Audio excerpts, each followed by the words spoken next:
Hotwheels Stunt Track Challenge would be the 9th installment in the popular Hot Wheels racing series of video games that would release on the PlayStation 2 in 2004, but would also get ports to the Nintendo Game Boy Advance, the Windows PC, and also along with the Xbox. And we just fall along the same line of very popular games that came before it, as the Hot Wheels franchise, as we know, is a very popular toy franchise, as we all would have had access to as kids growing up. But the fact is that it transitioned into video game format. It was still very popular even to the modern day. There's more games being released even on more recent systems that do really well in terms of reviews and just fans in general playing them a lot. And the PlayStation 1 and along even with the PlayStation 2 had quite a few games under its belt with regards to releases in the series. Now, in saying that, upon this game's release it was met with mixed reviews, but still it's a Hot Wheels game. They're a lot better than you might think, while they don't have the same polishing touches that you would see in more mainstream games, but they do offer enough challenge and fun to make them enjoyable. The one thing I will say about this one is that this also came out around the time when you had other games that were from bigger brands. When you look at Need for Speed and all those games like it, it almost has like a street racing aesthetic to it, and you can see that even with the types of cars and vehicles that you can unlock as you play. It definitely has that vibe to it, even down to the likes of the track designs, the layouts, even the handling physics of the cars. It just has a feel of play that's very, very similar to other games of its type that were on the console during that time. And that's not to say that it's a bad thing, because again, it's Hot Wheels. What's not to like?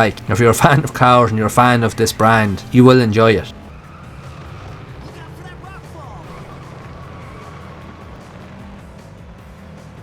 Into the big loop with the backbone. Yeah, don't look down.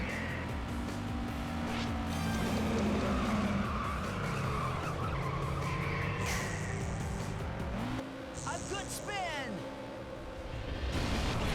Okay, you're good to boost. Yes, do the jackpot. Get some flames. Back into the mouth.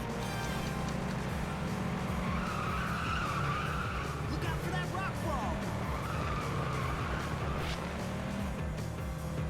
Into the big loop with the backbone. Yeah, don't look down.